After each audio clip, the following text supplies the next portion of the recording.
цифровую эпоху трансформацию переживает и спорт высших достижений. Каждый атлет знает, сегодня важны не только рекорды, медали и титулы, но и хорошая цифровая репутация. Иначе говоря, хочешь добиться успеха, финансового благополучия, будь добр, веди соцсети и следи за тем, что в них происходит.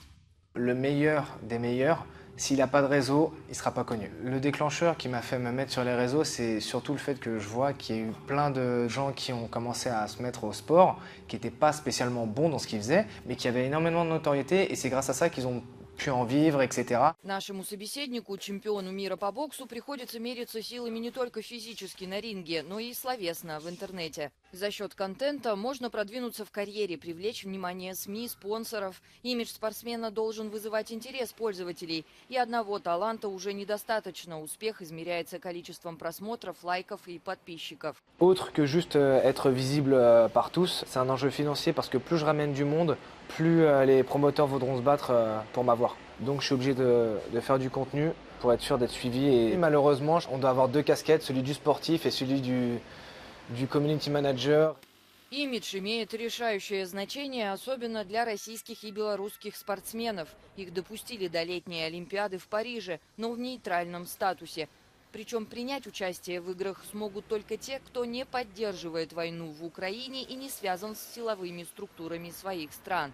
Проверке подлежат в том числе публикации атлетов в социальных сетях. Яркий пример того, как важна сегодня цифровая репутация. L'irréputation n'est qu'une composante de la réputation et souvent en fait on voit que l'irréputation est un miroir grossissant mais aussi un miroir déformant de la réalité. On voit souvent chez les sportifs ce phénomène d'emballement sur les réseaux sociaux. Il y a aussi un risque psychologique pour les sportifs. À quelques mois des JO, 6 Russes et 5 Biélorusses sont pour l'instant qualifiés en tant qu'athlètes individuels neutres, notamment en cyclisme, en lutte et en natation. Et pour certains, leur neutralité est déjà contestée. Mais le Comité international olympique assure que le contrôle de l'identité numérique fonctionne et que l'image de ces sportifs sera scrutée avant, pendant et après la compétition.